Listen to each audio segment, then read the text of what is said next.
A train is traveling in its day-to-day routine, and everyone are also doing their own job. A voice is heard shouting towards them. It's the train driver voice. He is asking everyone to get out of the way. The train's controls have shut down. Everyone is escaping from the train path to save their own life. A small tire has stuck in the train path, it a baby and a mother. Her baby has been stuck. Everyone is asking her to get off the train route, it's too late to save her child now. But a mother cannot leave her child there to die. The train is approaching towards them at full speed. That's when a person appears in front of them, he punches the train. He can derail the train and stop it right there. He asks if she is alright. She says thank you for save, but before she could complete her sentence, she freaks out. She is shocked seeing his face. His face is covered with bone only, he doesn't have an eye and his teeth also look scary. His name is Zombie, ZOM from zombie, and BIE from zombie. Age. He don't know. When did he die? Not sure either. But he have a dream to become friends with humans. One day, he won't be discriminated against and ostracized by them. To realize this dream, he has helped countless humans. Once a plane was going to crash in a stadium with its nose down, everyone started to run to save their life. That's when the plane stopped in midair. The zombie man has stopped the plane with his pure brute force. Another time, there was a building on fire, there was some children inside the building. He saves all of them too. Originally, he wasn't this strong. 1,000 years ago on a summer day, a zombie outbreak caused the apocalypse. He was studying in school at that time, he couldn't escape in time and got bitten. And then he became an ordinary zombie. A complete ordinary zombie like the ones you see in a mob, following the horde wherever it goes. Until one day, humans began to appear and pointed a bunch of guns and missiles at zombies. They were all killed en masses. Not only humans burned zombies for fuel, but they also created a perpetual energy machine by exploiting them. They became human source of electricity. Zombie man decided to change himself, he began training from that day on.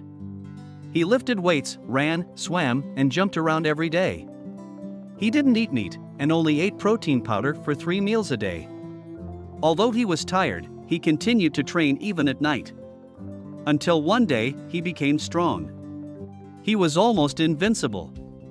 After obtaining both power and knowledge, he decided to live in the budding human society. He continuously helped them to change their perception of zombies.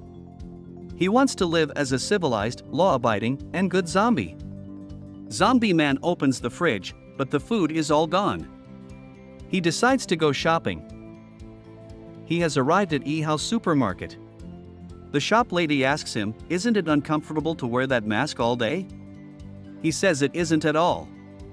He has bought a truck full of goods and they are moving the items onto the truck. There is a journalist, they are observing the zombie man closely. He is determined to take that mask off him one day and see who's under it. Zombie man sees a wanted poster, he sees go is wanted again. Cameraman asked to journalist, "Are you sure that's the super person who lifted an entire airplane? Maybe it's just some false information released by the media." Journalist says, "That might be true. It should be the media hyping it up." Both of them are surprised, their eyes are going to fall onto ground. They see the zombie man lifting the loaded truck. He then flies toward the sky like a rocket flying to space. Both of them are confused what has happened just now. Zombie man arrives at a restricted area, this place is completely surrounded by zombies. One of zombie child says to its mom, "Mom, I am hungry," she tells him to endure it for a while. The truck has arrived at the location, every zombie is happy that the king is back. One child says, "Your Majesty, why didn't you just drive the truck here as the humans do?" He replies, he doesn't have a driver's license. This is a zombie city he has conquered, it's far, far away from the prying eyes of the humans. He has ordered all the zombies here to use eggs to replace the protein they get from eating human flesh. The zombie king then enters to the main hall, there are many boss-level zombie whose danger levels are SSS. Everyone gives their greeting to their majesty. He says to go, he is wanted by the humans again. Go apologize to His Majesty. His body just loses control whenever he sees a human. One of the zombies asks him to just let them go out there and fight it out with them. His chainsaw has begun to rust from not having fresh blood for so long. Zombie King says, they don't know yet how terrifying humans has become. There is a loud sound above them. What's that sound? Ask one zombie. There is an armed helicopter above them. There is a president of the squad. Her co-workers say all the equipment are ready to go and the armed nuclear warhead is set to detonate in 20 minutes. She has a grudge on zombies, and she is here to make zombies have a taste of this. Zombies ask the king to let them go, but King stops them, saying they will only lose control the moment they get close to the humans, so instead he orders them to evacuate the citizens first. He is going to deal with them himself. There is a guy named Marshall who is on a standby. He is ready to intercept if there is a boss-level zombie appearance. He says to leave it him, President. If a boss zombie shows up, he'll cut them down. One of the army members says, the Extraordinaries Academy has found the zombies, so B pushes a button. They drop a dozen of people covered in cage in the middle of zombie. They start shooting towards the zombie to kill them all. A girl is furious on one zombie which won't die with their firepower. The Zombie King is protecting two children from being killed. Another guy aims a powerful rocket launcher, says there's no such thing as an unkillable zombie. He fires the missile toward the Zombie King and it hits its target. One member says, it's not a zombie. He is an extraordinary person who has been helping people lately, and he is famous for always wearing a zombie mask. He freaks out, saying they shot the wrong person. The Zombie King is unhurt from that power missile. In the plane, the president has detected an arrival of Boss Zombie. They inform it to Marshall, who is on a standby. He jumps from the plane toward the zombie boss. In the ground, all units are alerted about the boss zombie appearance, and they are heading towards there immediately. The squad leader runs towards the Zombie King. He is here to save the life of a Zombie King. He carries him away from the zombie and throws him towards their van. They immediately flee from that place towards the boss zombie location. The young girl is curious as to why he always wears that mask. The king zombie is speechless. What can he say to that girl? In the boss zombie location, zombie has lost its control after seeing human. Zombie throws the bus towards the army soldier. They are about to be hit by the bus. The bus is cut in half perfectly. Marshall has appeared just in time to save them. Everyone is happy with his arrival. They are sure they are going to certainly win this fight. Marshall says to evacuate this place and leave this place to him. Zombie King has also arrived in the location, and he has recognized the zombie voice. He leaves the human quietly to go help his zombie. Here, zombie attacks Marshall in rage, but Marshall is able to deal a heap damage using his sword. The zombie has fallen to the ground defeated. Marshall has dealt with it and reports it to the president. He realizes there is another zombie. It's the Zombie King. Marshall attacks the Zombie King with his sword. He is easily defeated. He is no match for the Zombie King. Headquarters detects the life signal of Marshall is almost completely gone. He has suffered critical damage. President is mad hearing this. She jumps from the plane and charges toward the Zombie King. She has to see herself how strong he is. She uses a white blade cleave attack to cut through Zombie King, but her sword breaks. She is shocked. What is that bastard made of, says President. He apologizes to the president, shocking President. President thinks he must be some kind of mutant or variant. She pulls her another sword, enhanced blade.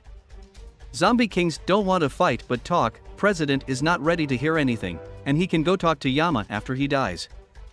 Zombie King dodges all her attacks and starts to run away from her. She is frustrated to see him run like this. But she would try to cut him if he doesn't run. She then uses a level 2 form attack and heads towards Zombie King full speed, get behind the Zombie King and attacks him. Zombie King is taken by surprise with this attack, so he cannot dodge it. He falls towards the ground. President asks the plane pilot to lower the plane's altitude and pick her up. In the plane, there is a spy. The unknown two persons orders spy to drop the nuke.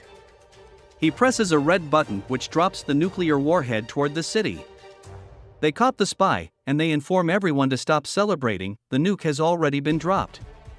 They were happy a second ago, but they are all terrified seeing their life in danger. President is also shocked hearing this news, the nuke is directly heading towards them, and everyone caught in the attack is going to die soon. President tries to jump toward the plane, but there is an issue, her leg boosters are not working anymore. She had used all the battery to catch up with the Zombie King earlier. Suddenly Zombie King shockingly appears in front of President and grabs her by her cloth. He starts spinning her in the air and throws her towards the sky. He has thrown her directly inside the plane, saving her life from the nuclear bomb. Now next thing, he jumps toward the nuke, and he catches the nuclear warhead barehanded. Everyone is shocked what's happening there, there is a huge explosion above the city. He has managed to save the city from the heavy explosion even though it still had some impact on the city. The only damage he had received was in its clothes, and it made his butt itchy a little. The two-person says to head back. This is not the first time they have fought against the Beyonders Academy, and it won't be the last either. They are going to get them next time. Inside the plane, the president has been depressed because of what happened. She has spent her whole life fighting against zombies, only to be saved by one in the end. Her subordinate says there is some misunderstanding, and that guy wasn't a zombie. He is the same masked hero whose famous hand has been living in the city for a while now. Zombie King enters the call booth, he calls his zombie, zombies say there's no need to worry about them and they have got out safely. They are looking for a new place to stay. Zombie King says to find them again when they have reached a place to settle down. Zombie King now heads towards his apartment, also the president team has found the location of him. Zombie King has been training hard in his room, he wonders if his family has settled down and he should go visit them soon. Suddenly President breaks his doorroom, which took Zombie King by shock. President orders his men to take everything from kitchen, bathroom, and bedroom. Take it all with them, she says. Zombie King asks who they are and if they won't stop this. He is going to call the police. President puts a letter in front of him, they are from the Beyonders Academy, and they are here to inform him that he has been accepted into the academy. From now on, he is a member of their academy. They catch him, and ready to take him to the academy. He can't go to school, he is a zombie. President says to stop pretending, they know he is a human and orders him man to take him away. The young lady says to President, the academy has strict criteria for recruitment and even if they accept him, he won't have anywhere to stay. President says it's fine and he can stay with her. The boys have started putting Zombie King belonging in room. They have done it here completely. Zombie King is sitting in front of President, he asks if he will be staying here in the future, and if he will also be sleeping here. President says, why do you ask? Do you want to sleep with me? He says no and he didn't mean anything like that. A zombie sleeping with a human? That's absurd. President says he will be sleeping in the guest bedroom. Zombie King again tries to assure that she must have mistaken, and he is not actually a human. President removes her leg, shocking him. He asks what happened to her leg. She had amputated it himself, she says a zombie outbreak occurred in his village when she was still a kid. Her parents became zombies, and they bit her on her legs. She had to cut off her own legs to survive and kill both of her parents who had turned into zombies. She hates zombies and she has vowed to kill every zombie she will ever meet. So, what were you saying? She asks. Zombie King says he hasn't said anything at all. He wants to change the topic and ask her what the Beyonders Academy is. She explains it's an organization that specialized in coming up with ways to fight zombies. It has been 1,000 years since the first zombie outbreak occurred. To survive the zombie outbreaks, their ancestors established the academy 2 centuries after the first outbreak. The academy's only purpose is to fight against zombies. Through the years, it has nurtured countless talents to help fight against zombie outbreaks. President says to report to the academy tomorrow as she has already enlisted him through a back channel. Also, if he thinks of running, they will be investigating his motive for trying to run away and punish him. She introduces herself as Violet and Dawn will be the one to bring her to the academy tomorrow. She says Zombie King has already met her. Zombie King says he don't know anyone named Dawn. Dawn is standing in front of the academy building. This is the till date latest episode, and we will be making new content when new series are out, so stay tuned to the channel. Manhwa title, Mr. Zombie. In the previous episode, the Zombie King was invited to Beyonder's Academy by Violet, the president of the Blade Department. The academy trains students to become high-level soldiers who are experts in killing zombies. The Zombie King had no choice but to join the Human Academy. If you haven't watched the first part of Mr. Zombie, the link will be in the description. At Beyonder's Academy, the Zombie King meets a girl named Dawn, who was also recommended by the president. When the Zombie King asks who she is, she becomes angry and reminds him that they had met each other in an armored personnel carrier. The Zombie King remembers her being small back then. She calls him an idiot, but then calms down. The entrance exam for Beyonder's Academy is about to start, so they head towards the academy. The Zombie King asks if he must take an entrance exam, and Dawn replies that he must. The entrance exam tests both physical abilities and special skills for killing zombies. To pass the entrance exam, they must beat the world record. For example, the world record for the 100-meter sprint is 9.58 seconds, so to pass the exam, one should finish the test in 9.57 seconds. That's what Beyonders means in Beyonders Academy. When the Zombie King and Dawn arrive at the ground, there is a crowd of people. The Zombie King carries Dawn on his head, as she can't see anything from there. He asks if someone must take an entrance exam if he has lifted an entire plane in a human city. She replies that there are plenty of people in the academy who can lift planes, and everyone here has some sort of secret, and no one watches the news here. The examiner, Chen, the president of the sports department, arrives on the stage. He explains that Beyonder's Academy was established 800 years ago, and countless talents have joined and left. When he was explaining how their ancestors could even split entire mountains, the Zombie King interrupts him from the crowd. He asks what will happen to a zombie if it is found inside the academy. President Chen replies that they'll tear it limb from limb and hang its corpse by the academy gate for everyone to see. They will also neuter it. The Zombie King doesn't know what neuter means, so President Chen replies that it means beheading the little cock. The Zombie King is scared, imagining his cock being cut. The Zombie King and other students get into a ready position for a 100-meter race. When the instructor starts the race, a boy named Wu Qinshu completes the race in 3 seconds. The Zombie King runs like a normal person and barely completes the race. Next is the shooting, where Dawn is an expert. She can shoot all her targets at once. Feeling trapped with a group of crazy people, the Zombie King makes sure to control his strength so as not to attract attention to himself. President Chen looks at the Zombie King's profile on his tab. President Violet had claimed that the Zombie King was strong, but he only got a passing score in all the tests. President Chen feels that the Zombie King is pretending to be weak. So, in the next test, where a spear arrow should be thrown, President Chen confronts the Zombie King, asking if he is hiding his real strength. Everyone is trying their best to qualify, and no one dares to hold back. So, he asks if the Zombie King is not a person. The Zombie King freaks out, claiming he is human. President Chen demands that he shows his hidden power, otherwise, he would assume the Zombie King used some sort of trick to scam President Violet. If this were the case, President Chen would have to consider him a spy and punish him. The Zombie King is now serious and knows he must show his true strength. Everyone is looking at him after President Chen confronts him. With a serious look on his face, he holds the spear and throws it as hard as he can. The ground breaks, and everyone is blown into the air as if a hurricane hit them.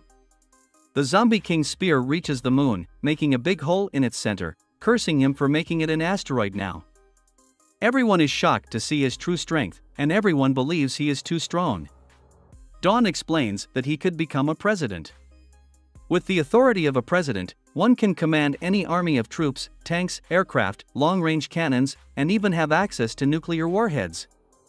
A president has the highest authority over a city, and the mayor is just someone who helps the president manage the city. The Zombie King replies that he already has his own city. After qualifying for the entrance exam, they arrive at the biotech department where all Beyonders weapons are made. The professor of the department asks what kind of equipment they need, while Dawn says she needs something that will allow her to easily carry weapons like a pair of trousers that can hide her Gatling gun. The professor asks the Zombie King what he needs, and she freaks out when she sees him up close. She is scared to see a zombie, but Dawn claims he is a person who likes wearing a zombie mask for some reason. The professor doesn't believe her and can see that he is clearly a zombie. Dawn claims to have seen his face when he was doing his throw earlier. The professor calms herself down, saying he would have already attacked her if he were a zombie. She asks the Zombie King for his equipment requirements.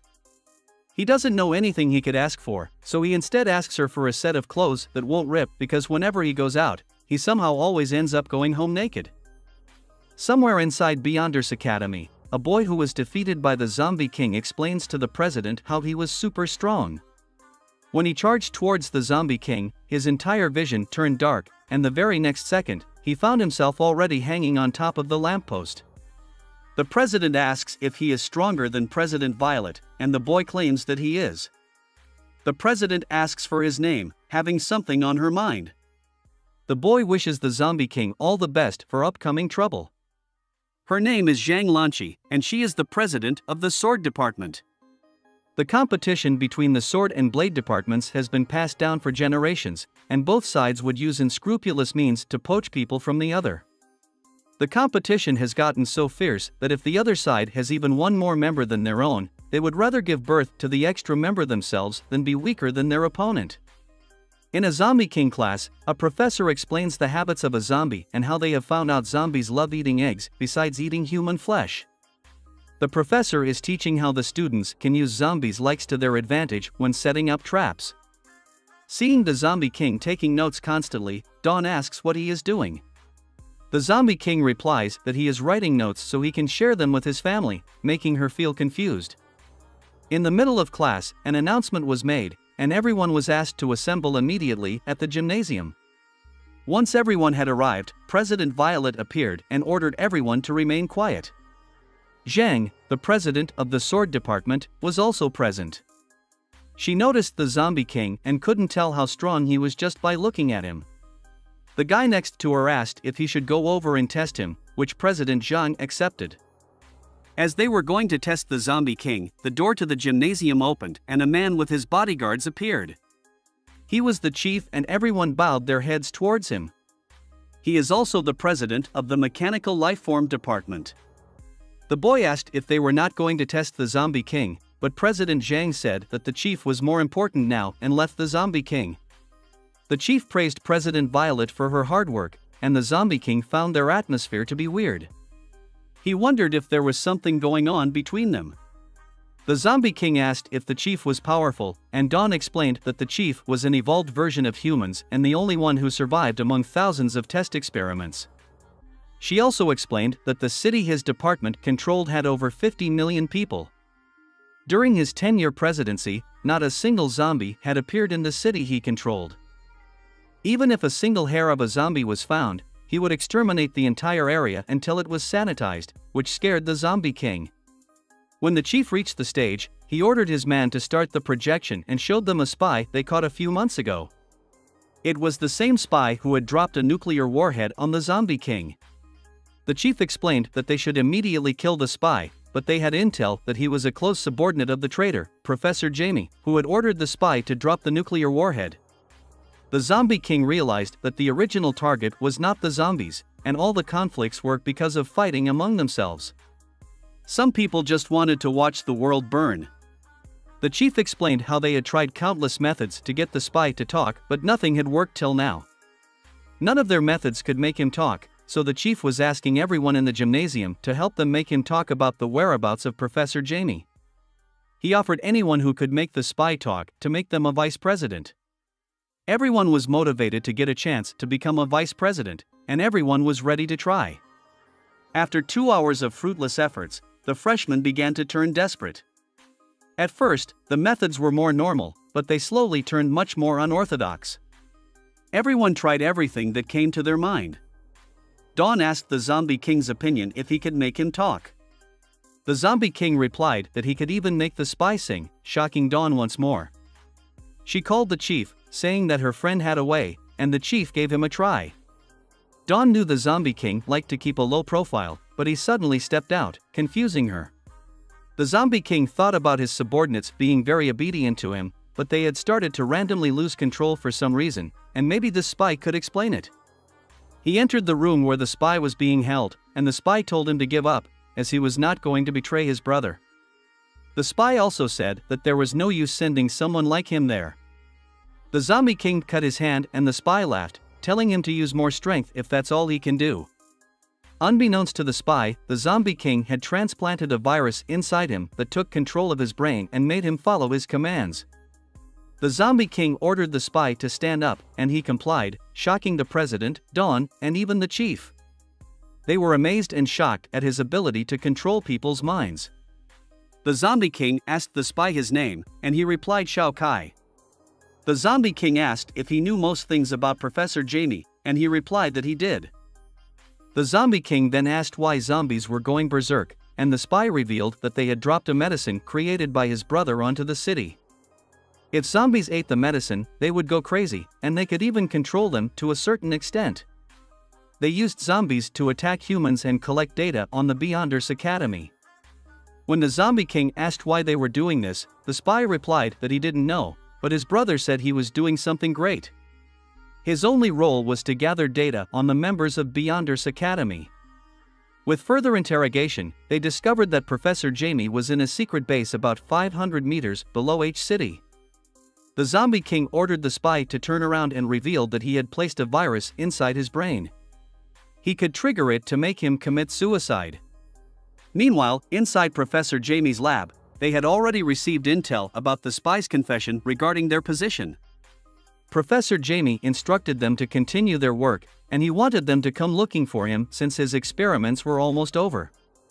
He was experimenting on the birth of a completely new life form. When the Zombie King came out of the room, everyone feared him. They were chattering about his power to control people's minds. The chief praised him for his amazing hidden talent and took him to get him registered as a vice president. The president of the sword department and his subordinate found it weird as they didn't remember there being any registration process to become a vice president, so they decided to follow them.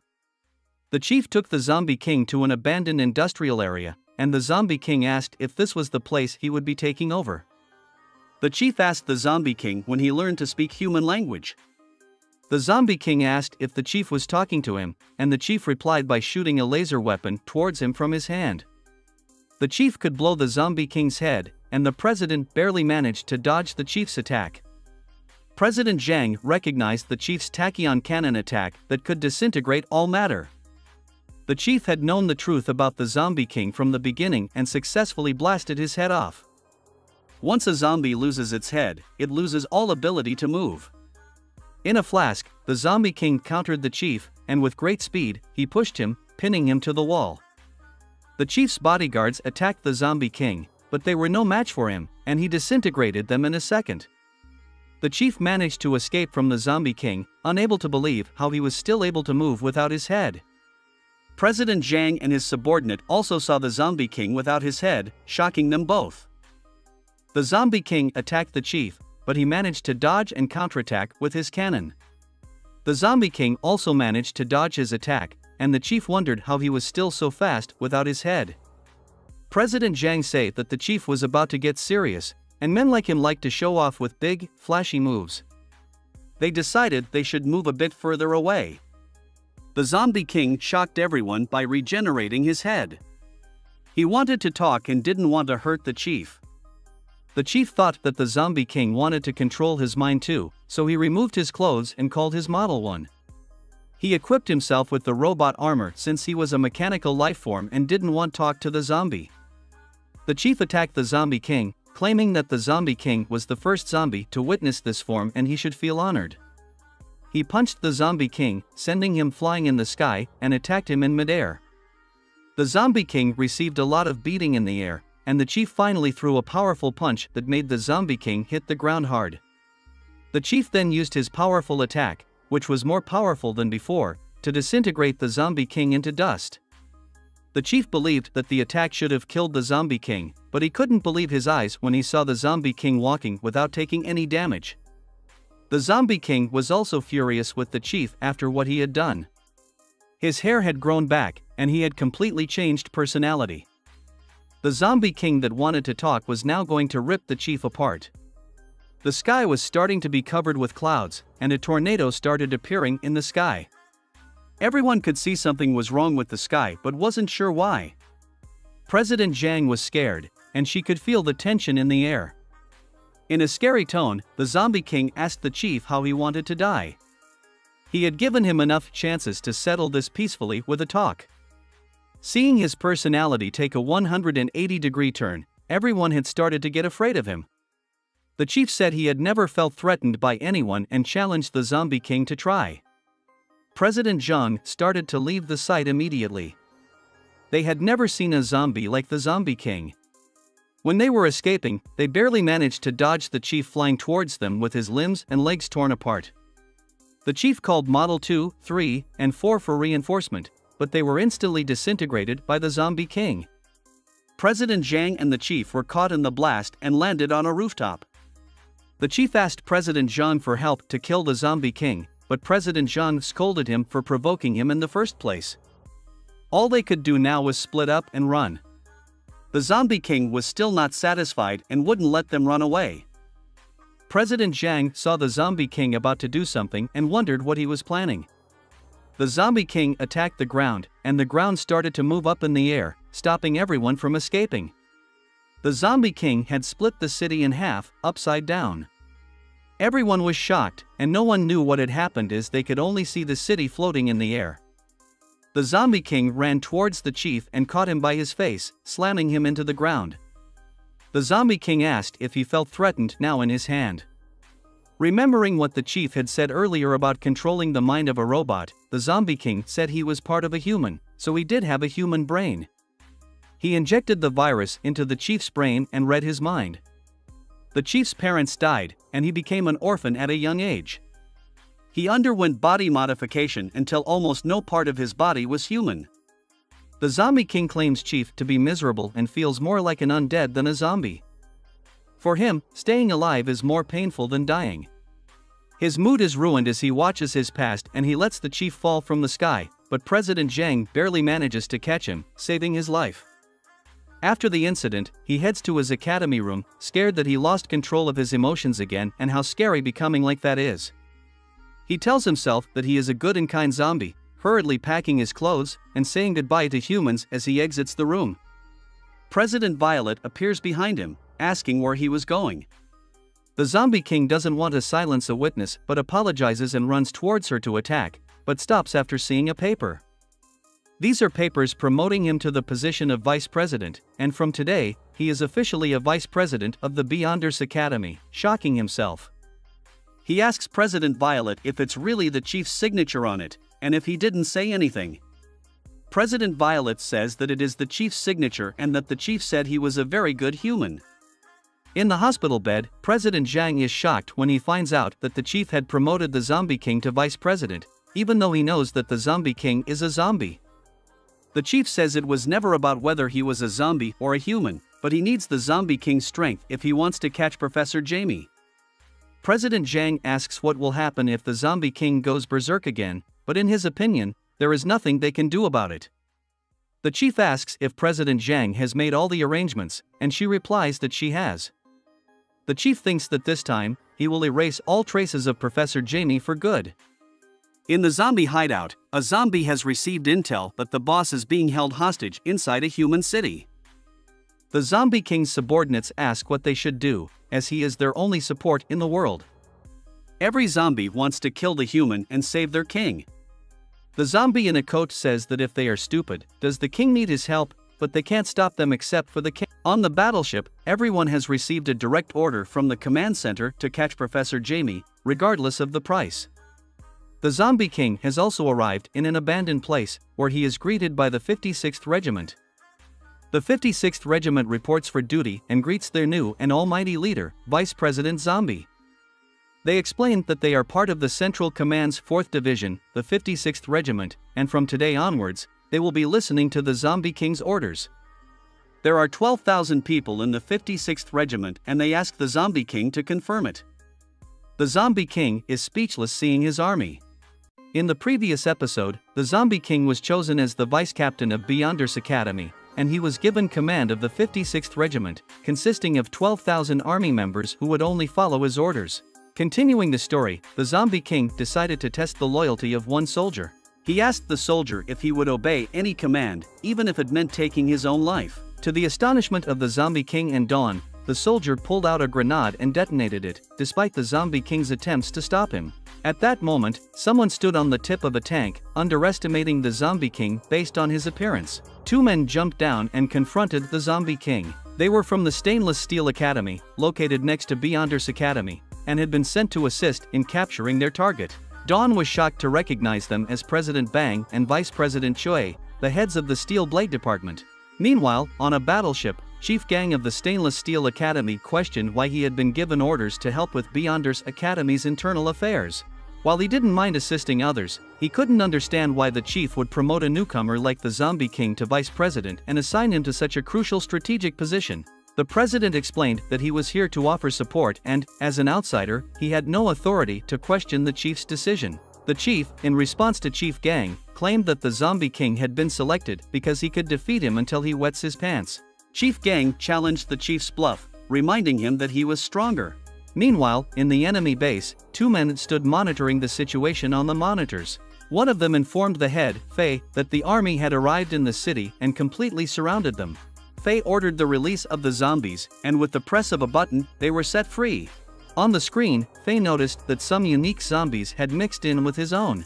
The president and vice president found it surprisingly easy to dispatch the zombies, finding no challenge at all. The Zombie King realized that these zombies didn't belong to his tribe, while Dawn pretended not to have heard anything. Seizing the opportunity, the president once again taunted the Zombie King, claiming that he was not needed and suggesting he go back to playing with children's toys since he was weak. Dawn defended the Zombie King, telling the president to shut up. However, she couldn't hide her fear, seeking solace behind the Zombie King. Suddenly, their attention was captured by the appearance of a new zombie, a member of the Zombie King's tribe, wielding a chainsaw. The Zombie King questioned Little Varmint, asking why he was there. Back at the enemy base, he laughed upon discovering that Varmint's stats were maximized, making him an extraordinary boss-level threat. 2 hours earlier, Varmint had received the gasoline he had requested, while the little zombie claimed to have nothing to do with it, following the king's orders, and running away as quickly as possible. Varmint was shocked and expressed his desire to eliminate all humans by himself, as long as the king didn't find out. Suddenly, he detected a strange smell and sniffed, which caused him to be infected with a zombie-controlling virus, turning him into a puppet. Returning to the present, Varmint began consuming the gasoline, leaving Dawn in shock. He then revved up his chainsaw, emitting a bone-chilling growl that shattered the windows of the building into countless pieces. The stage was set for an intense and suspenseful confrontation. The Zombie King stood unaffected while others covered their ears or were blown away by the force of Varmint's roar. Varmint invited everyone to fight him, and President Bang eagerly accepted his offer. Meanwhile, the Zombie King grabbed Dawn and swiftly fled from the scene, explaining to her that they couldn't kill Varmint. Dawn questioned if it was some kind of joke, to which the Zombie King solemnly replied that Varmint possessed an undying body. As Zombie King and Dawn sought refuge on top of a building, President Bang considered Zombie King to be worthless for running away at the sight of a stronger enemy. Vice President Choi expressed his intention to handle the situation, but as he approached Varmint, he was sent flying and landed on the tank behind him. Before President Bang could turn to see Vice President Choi, Varmint appeared in front of him, taunting the president and asking him how he wanted to die. Witnessing this from their hiding spot, Zombie King and Dawn realized the gravity of the situation. The battle continued between President Bang and Varmint, while the enemy found the fight exhilarating, acknowledging Varmint's overwhelming strength. However, President Bang was taking a severe beating, pinned against the wall by Varmint. Varmint started his chainsaw, preparing to cut the president in half, but President Bang barely managed to block the attack. Meanwhile, Zombie King and Dawn observed the situation, realizing that President Bang might not be able to hold on much longer. President Bang started laughing, claiming that he wouldn't lose with a serious expression, but suddenly began crying and shouting for his mother, not wanting to die. Dawn and Zombie King were left speechless, witnessing this unexpected turn of events. The soldier asked the Zombie King what they should do, and Dawn replied that they couldn't send ordinary soldiers either. The Zombie King was still pondering why Varmint couldn't recognize him, so he decided to send Dawn to confront Varmint and try to knock some sense in him, much to her shock. She shouted at the Zombie King, wanted her to become Varmint's food. The Zombie King then bit Dawn's arm, surprising her. Dawn accused the Zombie King of taking advantage of the situation to control her mind, but he reassured her that he had no such intentions. He requested that she not unleash excessive force against Varmint. Meanwhile, President Bang pleaded with Varmint to spare him, admitting that he shouldn't have made fun of him. Varmint only laughed in response. Calling out to Varmint, Dawn referred to him as a little rat with a chainsaw. As Varmint turned to face her, she held a machine gun with a demonic smile, challenging him to play with her. Varmint arrogantly questioned who Dawn thought she was to challenge him, and she confidently replied that he wasn't anything special. She emptied her magazine, but to her surprise, Varmint skillfully dodged all the machine gun bullets. Meanwhile, President Bang lay on the ground, gripping his legs in shock, his confidence shattered. Vice President Choi had to intervene to rescue him from the battle scene. Dawn then leaped in front of Varmint and presented him with a little gift, 2 grenades pushed into his mouth, causing him to explode. However, much to everyone's surprise, Varmint emerged from the smoke unharmed, laughing and asking if she was trying to tickle him. He shrugged off a round of bullets to his face without any harm. Unable to harm him, Dawn became even more determined and excited, loading a shotgun this time. This shot managed to hurt Varmint, causing him some discomfort. On top of the building, the soldier asked the Zombie King what he had done. The Zombie King replied that he had made some modifications to Dawn's genes, making her more powerful. Dawn burst into laughter, expressing her enjoyment of this newfound strength, which further terrified President Bang and Vice President Choi. Varmint lunged at Dawn, pointing his chainsaw at her, but she blocked it with her legs and delivered a powerful kick, sending him flying and rolling on the ground. President Bang was shocked and asked Vice President Choi why Dawn had pretended to be weak when she was so powerful. He remarked that she was crazy. Dawn then revealed a bazooka and Varmint noticed a nearby container of gasoline, which he promptly drank. Both of them became even more excited, eager to continue their match, while President Bang and Vice President Choi grew increasingly fearful, exclaiming that these two were insane. Dawn unleashed her bazooka, but Varmint sliced it in half with his chainsaw. Varmint managed to cut Dawn in her stomach, causing her to bleed. He laughed triumphantly, proclaiming his invincibility as an undead, convinced that he couldn't be killed. However, Zombie King intervened by making a fist, and to everyone's astonishment, Dawn's wounds healed completely, restoring her to full health. Varmint was shocked by this sight, unable to comprehend what had just happened. With a sinister smile, Dawn responded to Varmint's claim of being undead, declaring, "An undead, you say? I am also one." Her words sent shivers down the spines of both President Bang and Vice President Choi, who screamed in terror at the revelation and runs away from the scene asking someone to save them. In a state of shock, Varmint questioned what was happening and who the real zombie was in this situation. Zombie King, observing from the top of the building, noticed that Dawn's bones were shattered and her muscles torn. He realized that he needed to bring this confrontation to an end swiftly. Filled with anger, Zombie King addressed Varmint, saying, "Little Varmint, since you disobeyed my orders and didn't stay at home, don't blame me for disciplining you." However, to everyone's surprise, Dawn burst into laughter and suddenly appeared in front of Varmint, launching a relentless assault with her machine gun. She relentlessly pummeled Varmint, repeatedly striking his head until he collapsed to the ground, his skull crushed.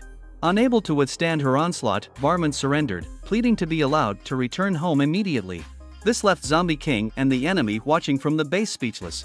Dawn lowered her guard and set her machine gun aside, allowing Varmint to launch a sneak attack, punching her in the face and shocking everyone present. Zombie King became furious, demanding to know why she had let her guard down. He explained that once she relaxed her vigilance, she would revert to her original state. Dawn responded that she didn't know, unaware of the consequences. Varmint became cocky upon realizing that Dawn had taken some stimulants, but their effects had worn off. He taunted her, advising her to be more careful in her next life and never to believe whatever a zombie says. The enemy grew excited, commenting on how Varmint not only possessed hidden abilities but also had an incredible sneak attack skill. Zombie King, frustrated by the turn of events, hit his head in disbelief, while Dawn and President Bang began shouting for help, seeking to be saved from Varmint's clutches. Now, Zombie King had no choice but to intervene personally. When Varmint saw him, he trembled in fear. Zombie King called out his name, asking if he still remembered who he was, which left them all puzzled as to what he meant. In a flashback, Varmint was approached by a zombie who informed him that a gangster was causing trouble and wanted Varmint as his underling. This infuriated Varmint. When Zombie King appeared, Varmint mocked him, stating that he didn't look like a human or a zombie, appearing weak. Varmint questioned why he should become Zombie King's underling.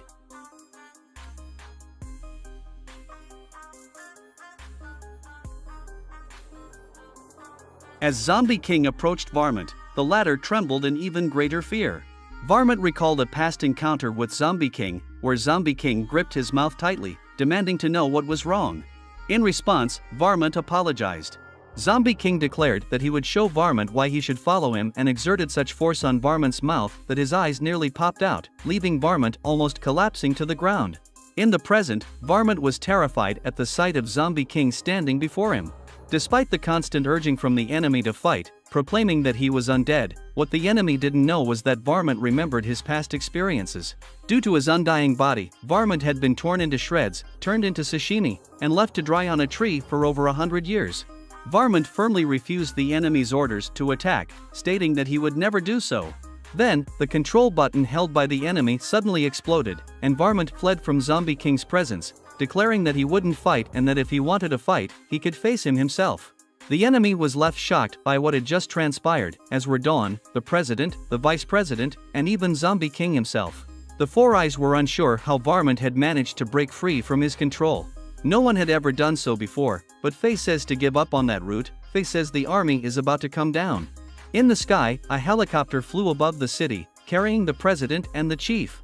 The president inquired if Faye was present below, to which the spy on board confirmed his presence. The spy informed the president that Faye was located in a hidden base spanning 6 floors and an area of 11,000 square meters. Frustrated, the president questioned how long they would have to search for the location. The chief gang of the Stainless Steel Academy responded, stating that certain problems could be solved with absolute and overwhelming strength.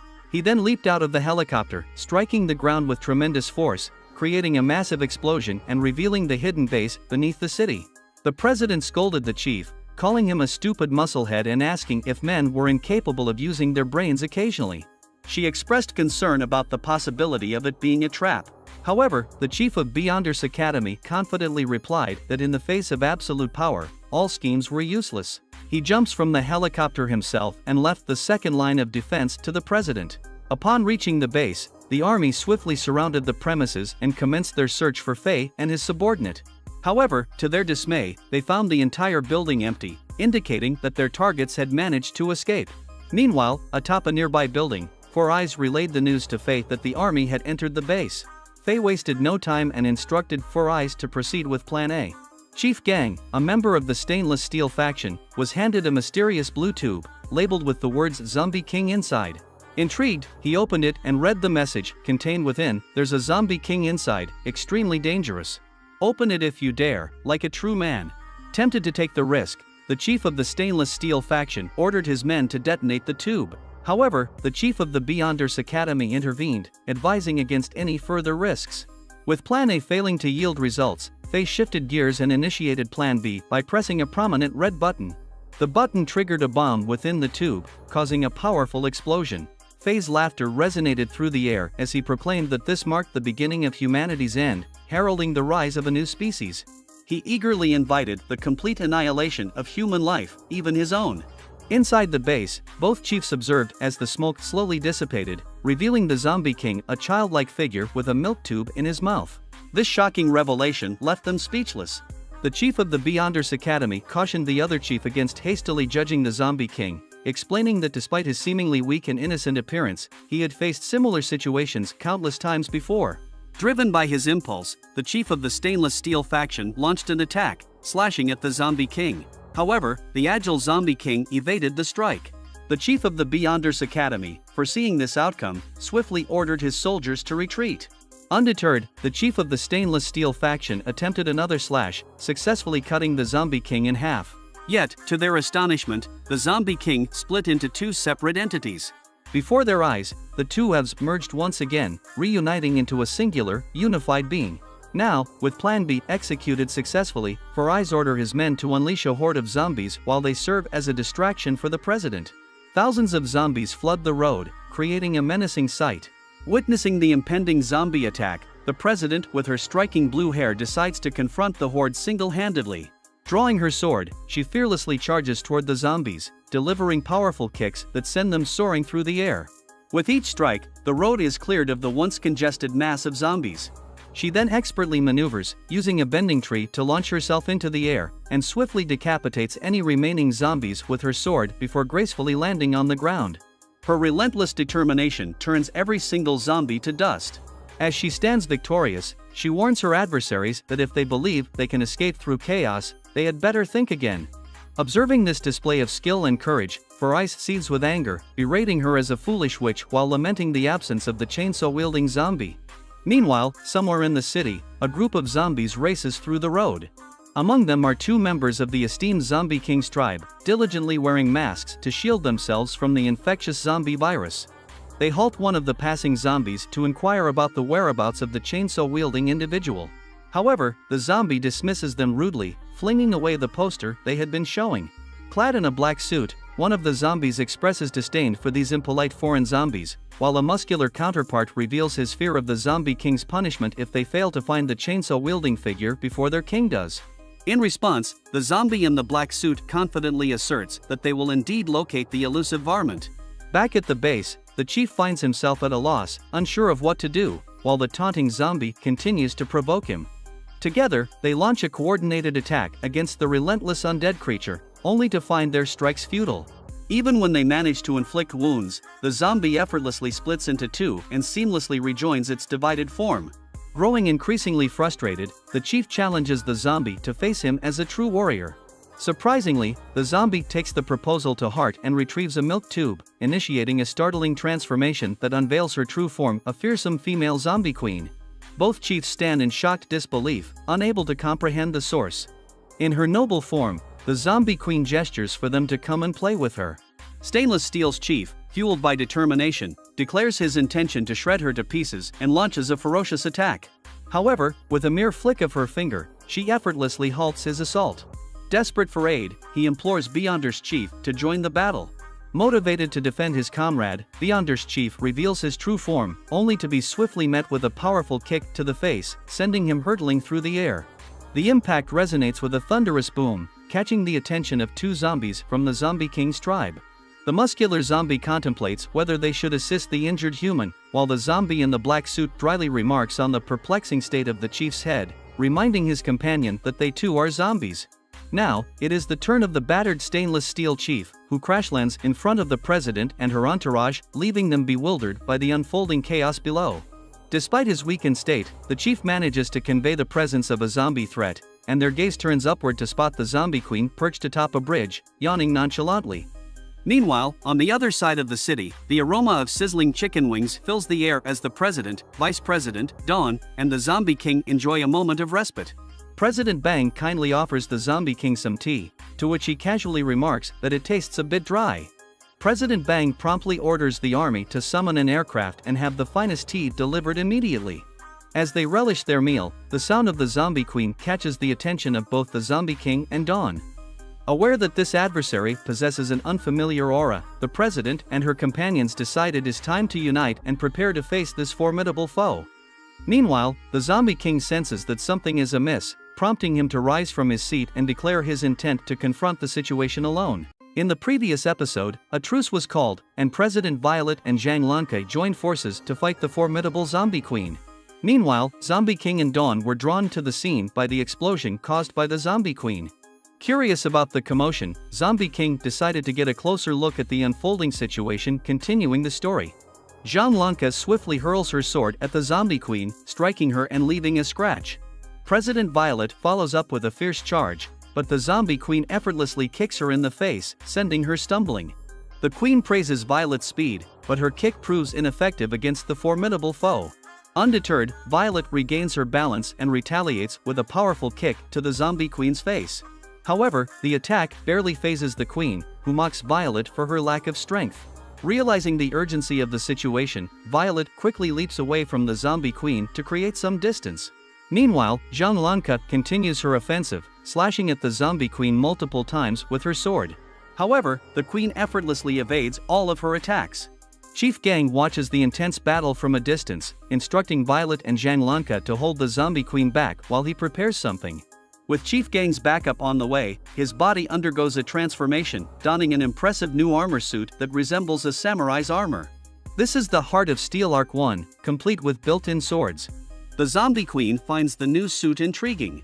Back in the fray, Violet and Zhang Lanka press on, warning the zombie queen not to underestimate them. However, to their shock, the queen starts to transform further, her tongue extending from her mouth, and spikes emerging from her back. She grows in size and slams the ground, releasing a powerful shockwave that sends both Zhang Lanka and President Violet flying. After the clash, the zombie queen has transformed into a colossal, monstrous being with menacing red horns protruding from its head. Chief Gang fearlessly confronts the newly transformed zombie, urging it to come at him. Meanwhile, Zhang Lanka and President Violet watch in confusion, unsure of what is unfolding before them. The giant zombie and Chief Gang face each other, exchanging words as they prepare for a decisive strike. With a powerful swing, they collide, creating a massive shockwave and explosion that propels Zhang Lanka and President Violet far away from the battleground. Amidst the chaos, Zombie King observes the explosion and wonders what has occurred. As the smoke dissipates, the devastation becomes apparent. Half of Chief Gang's torso and one of his arms have been obliterated. Despite his injuries, Gang remains standing, refusing to admit defeat to the giant zombie. The giant zombie mocks Chief Gang, claiming that Gang won't acknowledge defeat until he witnesses the door to hell. Meanwhile, Zombie King, accompanied by Dawn and his soldiers, approaches the scene, sensing a familiar smell that intrigues him. Returning to the confrontation, the giant zombie informs Chief Gang that in order to make him surrender, it will reveal its true power. This revelation shocks Chief Gang, who had not anticipated another transformation. As the zombie undergoes a transformation, it returns to its normal size but now sports a single black arm and two small horns on its forehead. This unexpected change leaves Zhang Lanka and President Violet astonished. Meanwhile, elsewhere, a man informs Jamie that they can no longer control the zombie. However, Jamie remains unperturbed, stating that it's alright, as the zombie is the true king after all. Back on the battlefield, the newly transformed zombie declares that there's no need to continue fighting. However, Gang vehemently rejects the idea, telling the zombie to go to hell. He charges at the zombie, and Zhang Lanka and President Violet also join the attack. However, the zombie effortlessly dismisses their efforts as pathetic, using a single flick of its finger to send all three of them flying. The force of the attack shatters the windows of a nearby building, leaving Zhang Lanka and President Violet sprawled on the ground. Our Zombie King arrives on the scene and helps Zhang Lanka and President Violet by picking both of them up and putting them on his shoulders. Dawn inquires about their well-being, and Gang's subordinates also express concern for him. Gang, though injured and lying in a crater caused by the zombies' attack, asserts that he is not dead yet and can still fight. Amidst the chaos, the Horned Zombie is amazed at Gang's stubbornness, despite sparing his life. President Violet explains to Zombie King and the others that the Horned Zombie was created by Professor Jamie and is now the king of zombies. In light of this revelation, President Violet urges Zombie King and the others to leave the battlefield. As the Horned Zombie commands the other zombies to attack Zombie King and his subordinates, the horde charges toward them. Everyone fears that it's the end for them. Zhang Lanka urges Zombie King to order a retreat, not wanting everyone to die in this place. As the horde approaches, they see Jamie boasting about the power of the Zombie King. However, unexpectedly, Zombie King throws both Zhang Lanka and President Violet away, confusing them.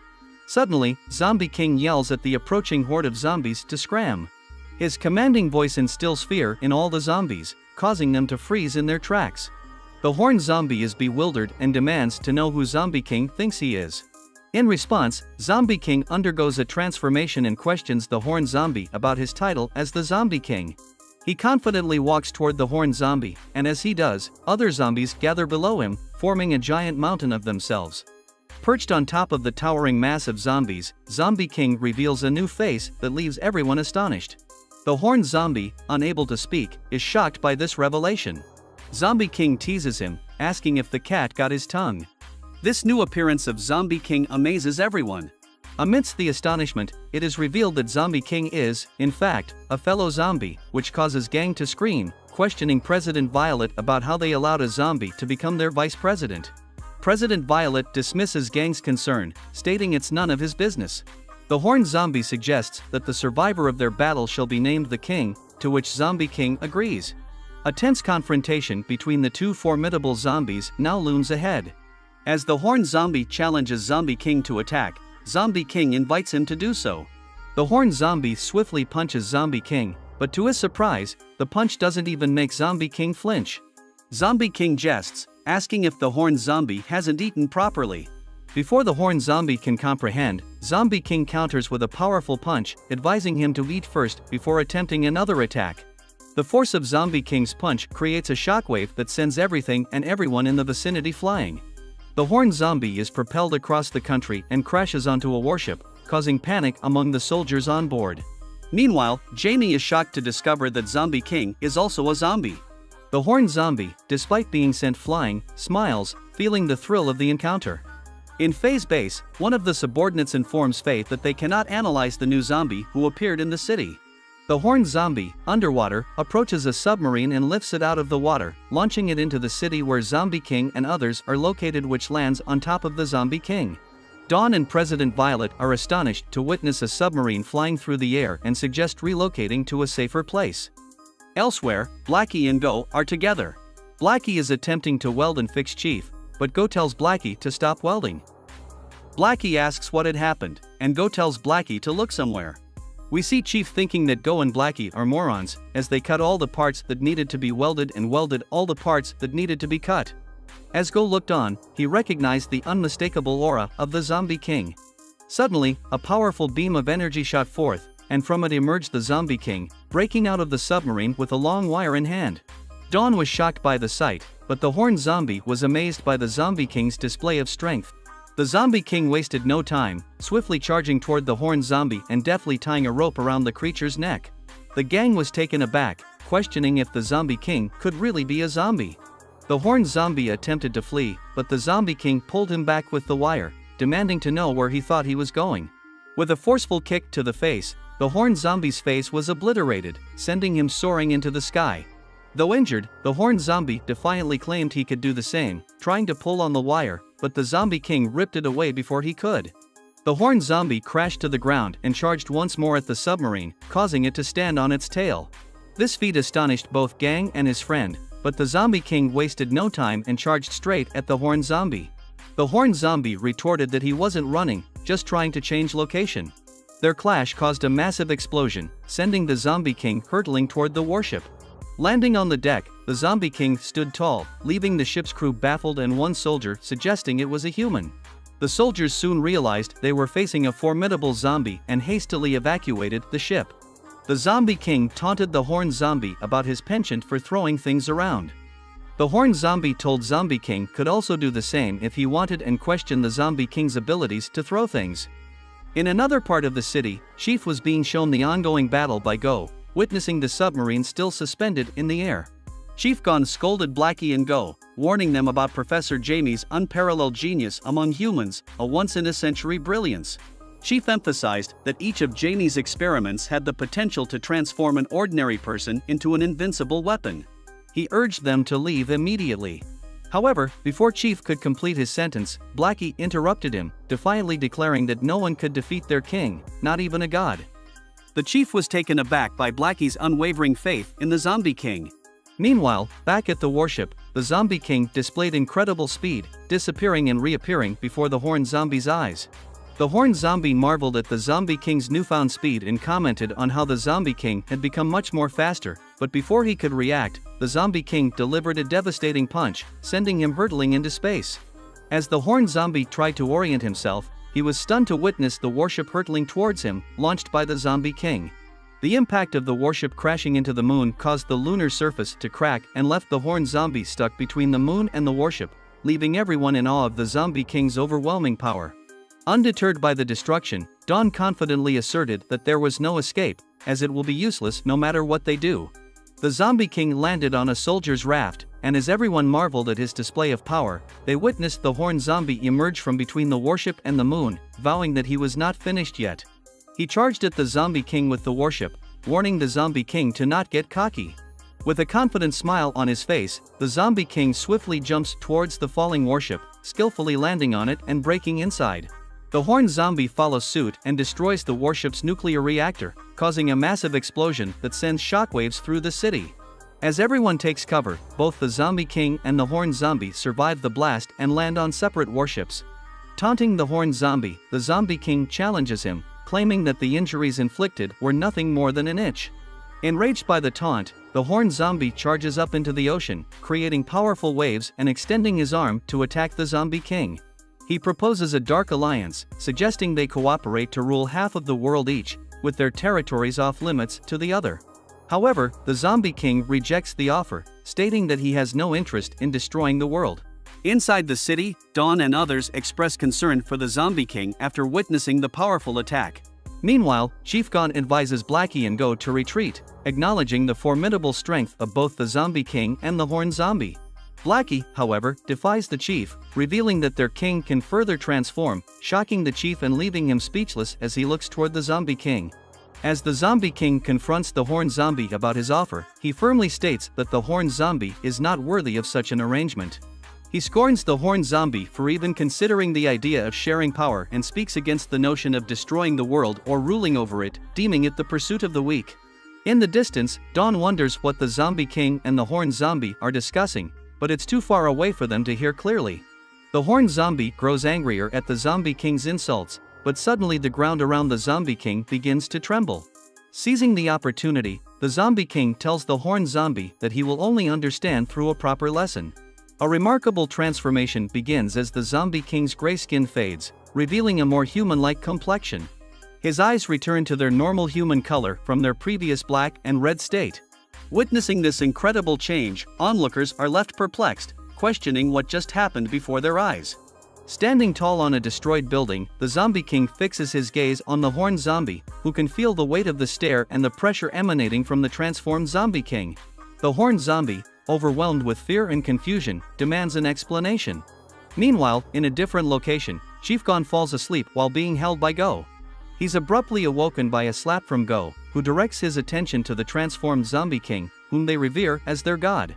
Chief Gon is astonished by the Zombie King's metamorphosis, and Violet also comments on the stark difference between the transformed Zombie King and the zombies created by Professor Jamie. Zhang Lanka observes that the Zombie King now looks more like a human. Chief Gang also senses that the Zombie King has become even stronger than before. As the horned zombie inquires about the Zombie King's new state, it suddenly starts to rain. In the midst of the downpour, the horned zombie charges at the Zombie King, questioning whether he is a zombie or a human. But before the horned zombie can land a punch, the rainwater defies gravity, rising instead of falling, as the Zombie King raises his arm. In a swift and devastating motion, all of the horned zombie's limbs are severed, causing him to scream in unimaginable agony. As the Zombie King raises his hand, an astonishing phenomenon occurs. Not only does the rainwater go up into the sky, but even objects, warships, and creatures like whales and sharks float in the air. Dawn is bewildered, questioning how the Zombie King could wield such power. Suddenly, everything that was floating descends back to the ground as the Zombie King addresses the horned zombie, referring to himself as the horned zombie's daddy. He had created a massive cyclone, and after halting it, all the airborne things and creatures fall back to the earth. Zhang Lanka and Violet are among those who fall, with Violet commenting on how zombies should never possess such abilities. A giant whale crashes onto a building, further adding to the spectacle. The extraordinary display raises questions among onlookers, including Jamie, who wonders about the extent of the Zombie King's powers. Meanwhile, the horned zombie lies on the floor without his arms, cursing at the Zombie King and questioning the possibility of what he just witnessed. Jamie's subordinate asks if Faye had ever encountered a Zombie King like him, to which Faye admits he has never seen anything quite like him. The horned zombie manages to rise to his feet, using his regeneration powers to grow back his lost arms. Nervous, the horned zombie taunts the Zombie King, claiming that he is unkillable. He boasts that even if the Zombie King were to cut him into countless pieces, he would still regenerate. However, the Zombie King appears shocked at the revelation, only to pull the horned zombie closer using his powers, gripping him by the neck. The Zombie King addresses the horned zombie's misconceptions about death and asks if the horned zombie thinks that they need to physically destroy someone for them to die, but as the Zombie King stares into the eye of the horned zombie starts to see things, prompting him to see a series of visions and memories. He witnesses images of spaceships, tornadoes, and the words ancient and ancient ones. Among these memories, there is a mech-like figure charging at something, screaming kill. The mech-like entity declares that this is their 1351st encirclement of the 6th time at ending human civilization, vowing that this time would be their last. Within these memories, the Zombie King is also present. These memories cause the horned zombie to scream in fear. He sees people pleading for salvation inside the exploding spaceships. Additionally, he sees someone who resembles the Zombie King in these same memories. Overwhelmed by the horrors of the past, the horned zombie's body goes limp, and his eyes turn completely white as if he had seen something that shattered his sanity. As the dust settles after the intense battle, Dawn and Violet question what had just transpired. They wonder if the fight is finally over as the Zombie King releases the lifeless body of the horned zombie, allowing it to fall from the building and hit the ground with a cracking sound. The chief is astonished as he asks why the horned zombie is no longer moving. Blackie explains that the horned zombie must have been scared to death by witnessing the Zombie King's third form, a notion that the chief finds shocking and hard to believe. Meanwhile, Professor Jamie is perplexed about how it was even possible to kill the horned zombie. As a helicopter lands nearby, one of Jamie's subordinates suggests leaving immediately due to the lack of air defense boats. But to their surprise, the Zombie King suddenly appears beside them, causing everyone to jump in fear. They questioned how the Zombie King found them, even though they hadn't shown themselves. Everyone, except Jamie, crawls away in fear as the Zombie King asks if they are going to surrender willingly or if they prefer to die. He gives them just 1 second to decide. With little hesitation, everyone quickly surrenders, including Jamie and his subordinates, who are subsequently captured and taken away. Somewhere else, the Zombie King sits apart from the rest. Violet is concerned about his demeanor, but Dawn admits she doesn't know what's wrong either. The Zombie King contemplates his transformation, finding it terrifying, and reassures himself that he is a kind zombie. Violet urges Dawn to go and ask the Zombie King about what had happened, but Dawn is frightened after seeing how scary the Zombie King was. She tells Violet that she's not going to ask him. However, Violet insists, promising Dawn that she will make her the vice president of the Zombie King later if she does so. Reluctantly, Dawn agrees and slowly approaches the Zombie King. With trepidation, she asks if the Zombie King is alright and explains they were about to leave. Suddenly, the Zombie King gets up, which terrifies Dawn. But to her surprise, he calmly says that he's hungry and points to his ripped shirt, expressing his desire for a tear-resistant one. Relieved to see the Zombie King being more passive again, Dawn starts walking with him. As they walk together, she musters the courage to ask if he remembers what he just did. The Zombie King reveals that he remembers his actions, but his memories are somewhat blurry. Despite losing his sense of time, he recalls beating up many weird zombies like the horned zombie in the past, although he considers them weak and doesn't remember them. In the car carrying Jamie and his subordinates, Jamie is laughing manically, expressing his awe at encountering such a powerful being like the Zombie King. He declares his intent to obtain a sample of the Zombie King's genes and create a being even stronger than the Zombie King himself. As the confrontation with Jamie finally comes to an end, we find the Zombie King in a room with unidentified individuals. One of them raises a question, asking if the Zombie King has any problems with becoming a president. The Zombie King confidently replies that he has no objections. However, he is reminded that being a president is not just about strength, it also entails maintaining and protecting the city.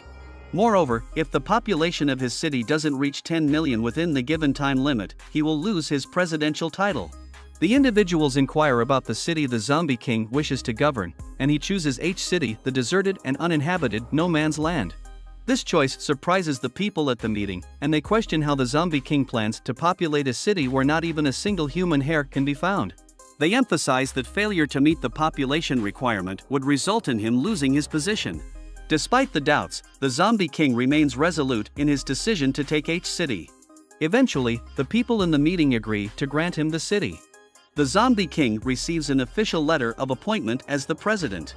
However, one woman in the group becomes infuriated, expressing her frustration with the Zombie King's seemingly foolish choice. She questions who thought it was a good idea to appoint someone like him, especially when there were perfectly good cities available. She demands to know how he plans to develop the deserted H City. Violet sighs at the Zombie King's choice, understanding the challenges ahead. Nevertheless, the Zombie King's army is increased to 4 regiments to aid in protecting the city. On that historic day, a landmark moment is realized as zombies begin to enter H City.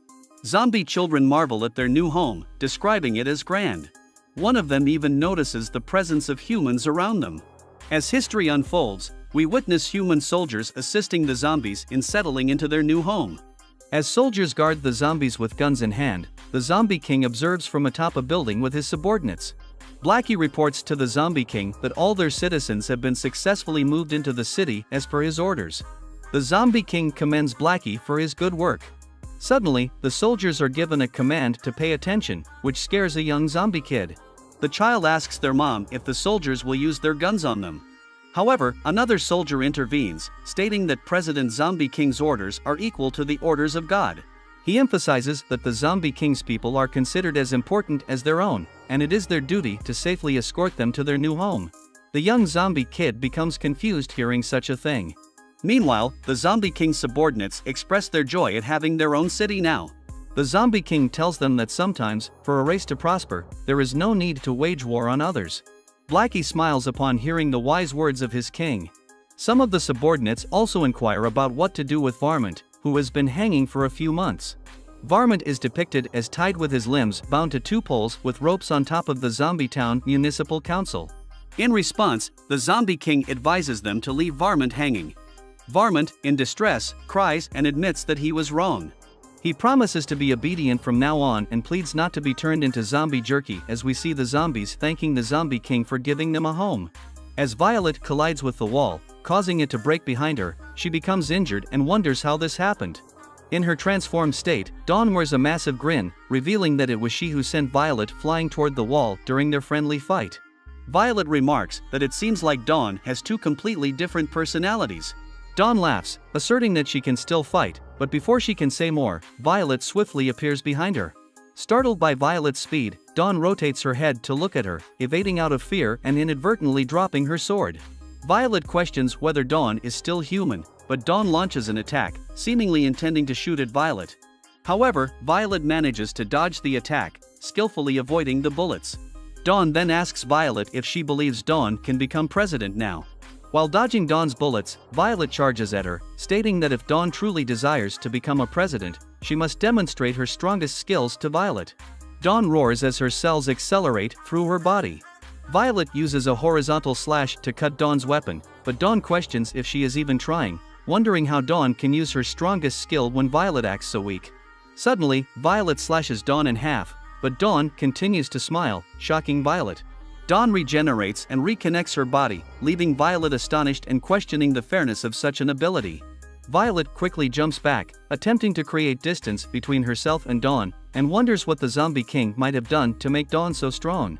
Dawn questions if Violet now believes she is worthy of being a president. Dawn appears ready to attack Violet with a punch, but she stops when Violet hits a wall behind her. Violet suggests they stop the fight. Dawn returns to her normal self, looking concerned, and asks if Violet is alright. She assures Violet that she didn't attack on purpose. However, Violet asks Dawn if she is really not a zombie, even after being bitten by the Zombie King.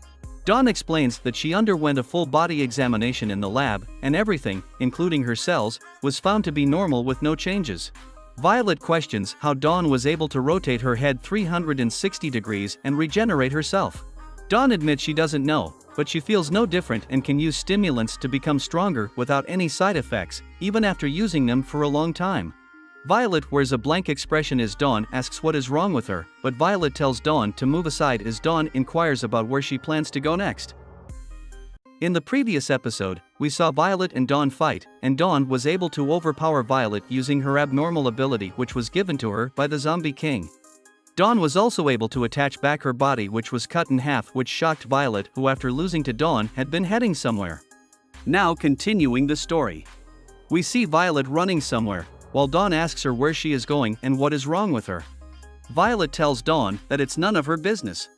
Meanwhile, one of the agents panics and asks where Violet is planning to go.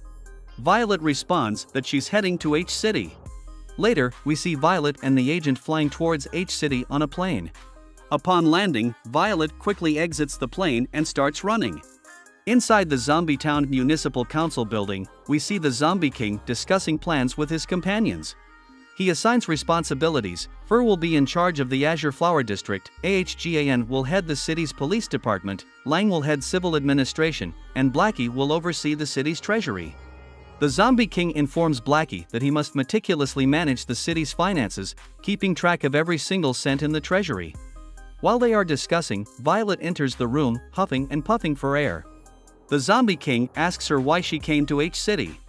In a hurry, Violet rushes to where the Zombie King is sitting.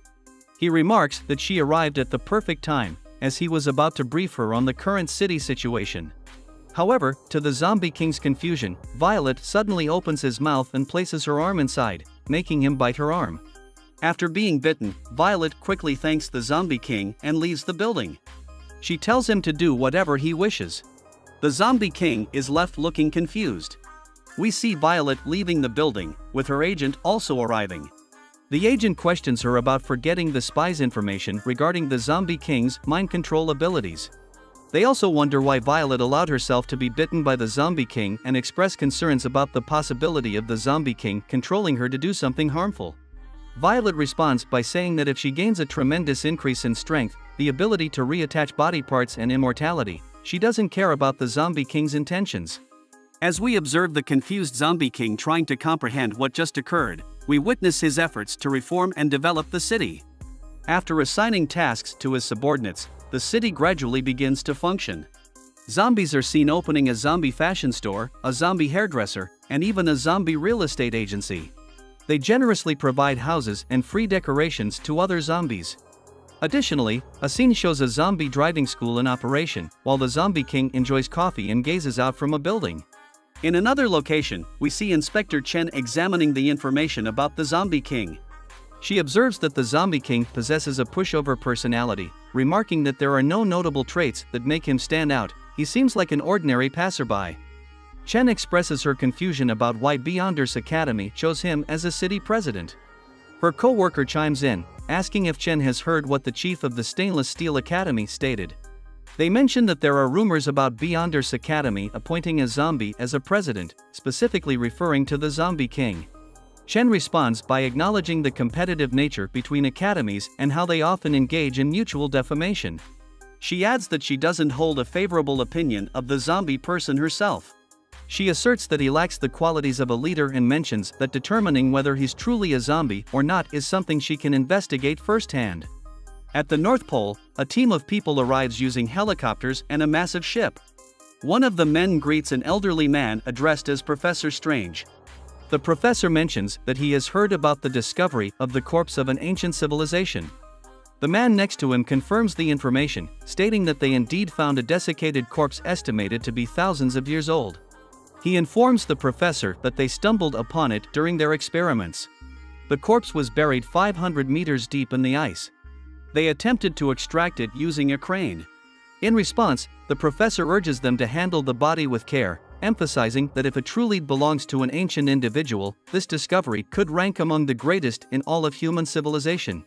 Meanwhile, the workers slowly transport the body encased in a large block of ice. The professor expresses hope that this find could lead to a significant breakthrough in their research on the ancient civilization. He also admits that, as the president of the archaeological department, he's feeling nervous for the first time. We see the workers slowly extracting and carefully placing the body of an ancient person, encased in ice. The person inside the ice turns out to be a woman. Upon witnessing this, the professor becomes confused and questions whether this is the real find. Suddenly, a person standing beside the professor is bitten on the neck by an unknown individual. In response, the professor questions the identity of these attackers and realizes that they are not part of their team. In a sudden and aggressive move, the unknown person kicks the professor to the ground. The aggressor then commands their companion to use the professor as a sacrifice. In this chaotic scene, it becomes evident that the attackers are vampires. They proceed to assault the professor for his blood. They take the ancient body, still encased in ice, and shatter the ice. Once the body is freed, another vampire offers a jacket to the woman who emerged from the ice. The rest of the vampires kneel before her, addressing her as their blood queen. They express their wishes for the queen to have a long life and everlasting youth. The Blood Queen inquires if the Zombie King is still alive, to which one of the vampires informs her that the Zombie King remains alive and active even after a century.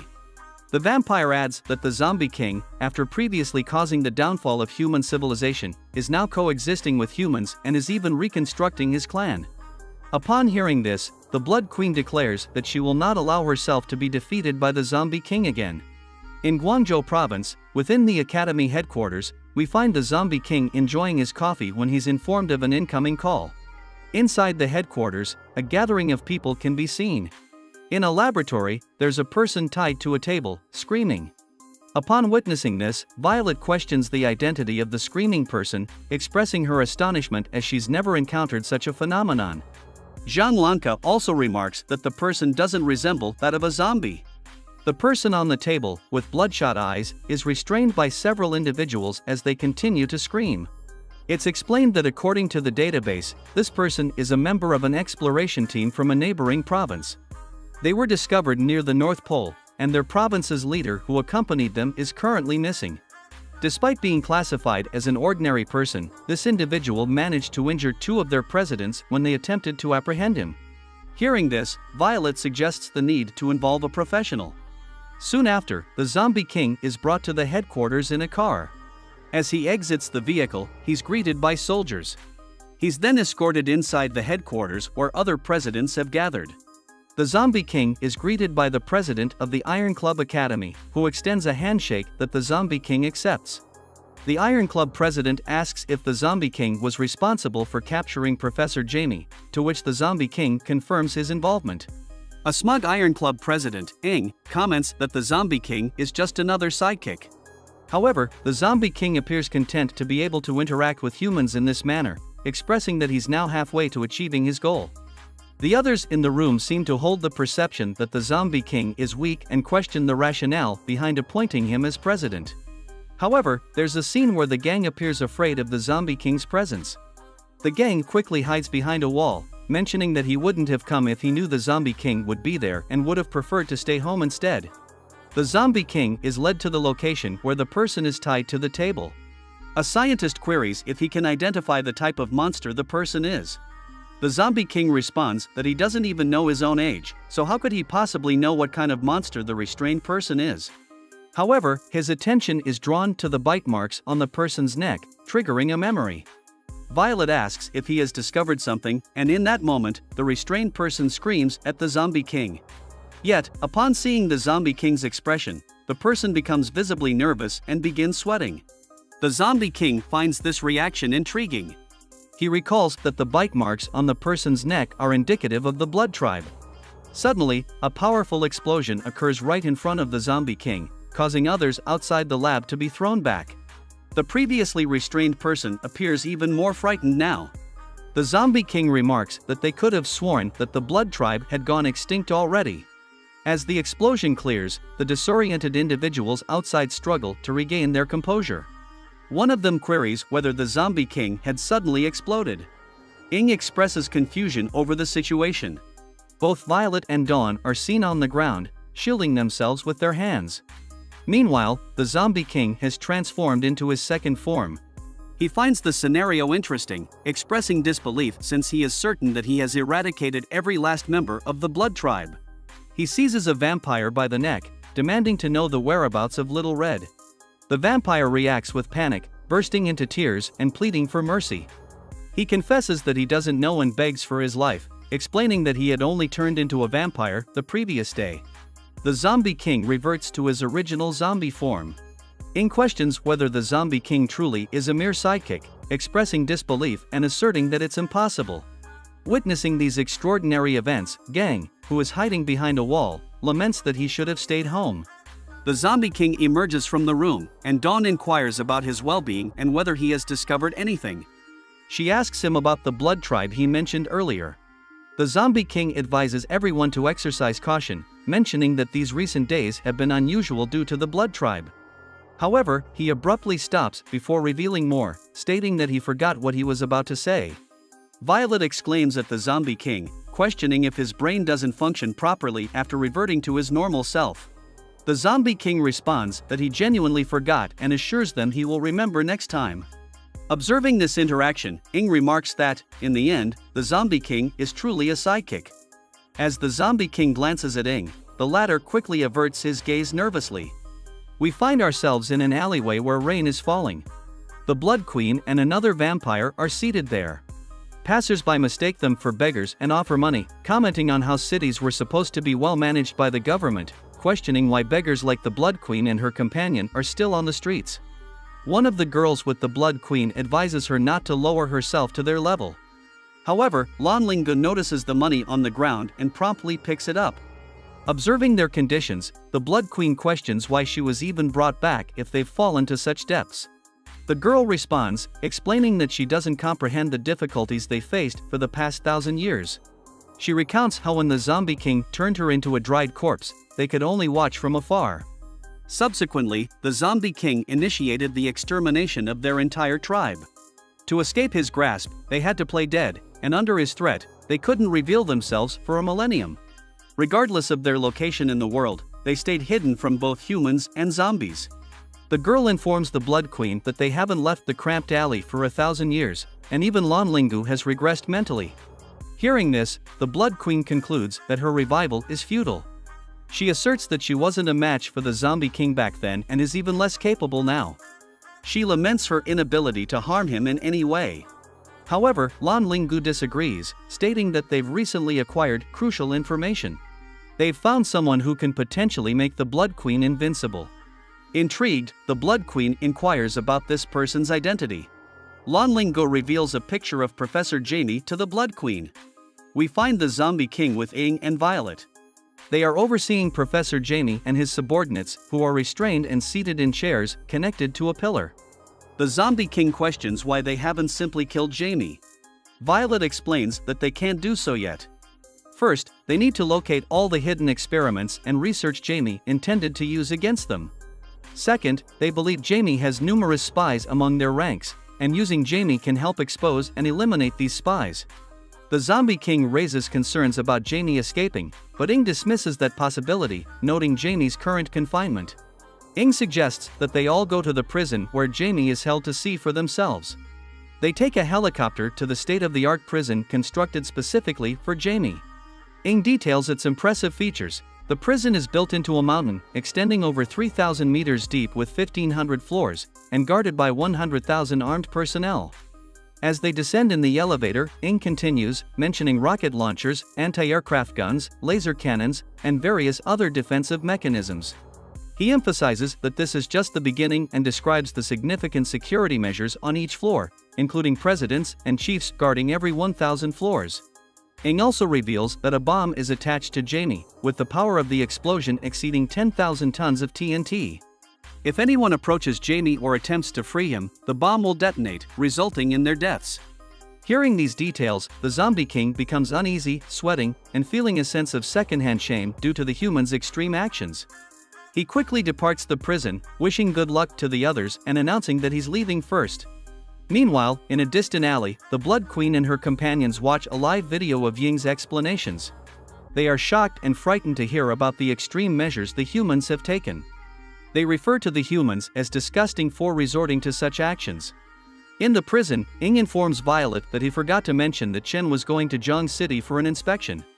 He asks if Violet isn't planning to warn her boyfriend. This angers Violet, and she questions why Ing is sharing this information with her. Ing explains that Chief Gang informed Inspector Chen that President Zombie King established a city for zombies. Regarding whether President Zombie is a zombie himself, Ing claims not to care, as he only respects the strong. Upon hearing this news, Violet is shown calling the Zombie King. Meanwhile, we see the Zombie King walking through a human city, commenting on the prosperity of human cities. We observe Jamie, who is restrained in a chair connected to a detonator, next to a massive bomb within a prison cell. As food is delivered to Jamie and his fellow prisoners, one of Jamie's comrades breaks down, asserting that their situation is hopeless. Despite this, Jamie remains resolute in his determination to obtain the Zombie King's genes. His comrade questions Jamie's words and reminds him that their execution is imminent. Jamie, however, insists that he won't be killed before others can access his research. He confides that he has already arranged for his research data to be sent to an undisclosed location, even unbeknownst to himself. Jamie vows to make those who kept him captive regret their decision to spare his life. His comrade expresses doubt due to the immense strength of the Zombie King. He discourages Jamie from discussing how to acquire the Zombie King's genes, arguing that even possessing those genes wouldn't guarantee the creation of something stronger. Jamie counters that it's simple if they can find a suitable vessel to carry the zombie king's genome. While Jamie and his comrade debate their chances of escape, a food delivery robot arrives with Jamie's meal. Unknown to the guards, the robot contains a communication device, which Jamie discreetly hides in his teeth. Using this device, he contacts a mysterious person outside. Jamie questions the whereabouts of the corpse of the zombie king he previously created.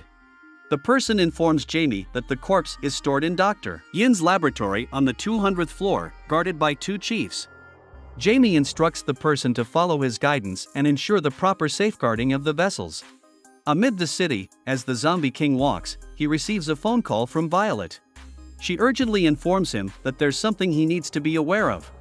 Violet discloses that Chief Gang has betrayed him to Inspector Chen. Gang told Chen that the zombie king established a city for zombies, and now Inspector Chen is en route to his city for an inspection. Violet stresses that Chen is the province's auditor, responsible for monitoring the activities and conduct of all the presidents. If she discovers that he is a zombie, he could be promptly removed from his position. Hearing this news, the zombie king becomes anxious and inquires if Chen would believe him if he were to deny being a zombie. Violet advises him not to act as though his city isn't full of zombies. The zombie king panics upon realizing the severity of the situation. He exclaims that it's all over and frantically wonders what he should do next. However, his attention is suddenly drawn to a store brimming with makeup products. We witness Chen stepping out of her car, while her colleague informs her that the plane bound for H City has been arranged. Chen comments that someone with a weak personality isn't suited to be a president. She asserts her intention to find a reason to dismiss the president of H City. In H City itself, multiple buses descend from the sky, and as the zombie king lands, Blackie asks him if something is amiss. The zombie king explains that Inspector Chen is coming to their city for an inspection. He instructs Blackie to quickly distribute the makeup found within the buses, having everyone disguise themselves. He emphasizes that if Inspector Chen discovers the presence of zombies, they could lose control of the city. Upon hearing this, Blackie assigns tasks. AHGO is sent to Area D, and Lang is sent to Area C to distribute the makeup. Blackie reminds them to maintain natural facial expressions if they wish to avoid returning to a ruined state. Go and Lang hurry to their assigned areas, understanding the urgency. Elsewhere, Blackie and Go apply makeup to conceal their zombie appearances. Go questions the effectiveness of the plan, and Blackie assures him that the zombie king must have a reason for the strategy. On the streets, zombies relay the zombie king's orders. They inform each other that to avoid living under a bridge again, every zombie needs to acquire a set of makeup. They share the makeup among themselves. A mother and her young zombie child overhear this, and the child asks his mother what's happening. The mother explains that the zombie king wants them to disguise themselves as humans. She proceeds to apply the makeup set. However, when the child looks up at his mother, he's shocked to see that her face has completely transformed into a human appearance. After Go and Lang finish distributing the makeup and return, they discover that Blackie and Go have already applied makeup to disguise their zombie appearances. Puzzled by their own lack of human-like faces, Go and Lang inquire about their course of action. Blackie informs them that they will need to act as decoys. Subsequently, Go and Lang find themselves on leashes, resembling dogs. Blackie reflects that Inspector Chen's arrival should have occurred by now. Go and Lang expresses confusion about being treated like dogs despite their service to the zombie king. Blackie clarifies that even when they were alive, they were considered pets. Inspector Chen's plane seemingly lands in H City. However, in reality, Chen and her companion have taken a train to reach the city. Chen mentions that with numerous presidents in the Guangzhou province, they must be nearby. She assumes their trip has likely been leaked, suggesting that to conduct a proper investigation, they should avoid high-ranking individuals and directly interact with the civilians. This way, they can uncover the true nature of President H City. One of Chen's agents questions why she holds such animosity toward President Zombie King. The other agent explains that Chen considers the Zombie King weak and unimpressive. He adds that Chen hasn't held a favorable opinion of anyone else and has a biased outlook except for the overseer. The conversation catches Chen's attention, prompting her to interject that she's already heard them. She questions the idea of bias and asserts that since the overseer delegated authority away, anyone, even random individuals from the street, can become a president. Chen believes that only someone akin to the Lord Overseer is fit to lead humanity and restore its former glory. She emphasizes the need for a commanding presence and an aura of dignity in a leader. Amidst these events, the Zombie King is seen enjoying a meal of eggs. Chen instructs her companions that it's time to begin their work. One agent remarks that it's been a while since they last saw Lord Overseer, and the other agent notes that he went out exploring but should be returning soon. Meanwhile, Go and Blackie wait for Chen's plane to arrive. Blackie finds it odd that Chen hasn't shown up yet, considering that she should have arrived by now. The two agents previously mentioned approached a shop owner, inquiring about the prevalence of egg-based products in the store. The shop owner, who is actually a zombie in disguise, pretends not to hear or see them. The agents are left thinking that the shop owner is both deaf and blind. Another agent questions a boy on the street about the Zombie King.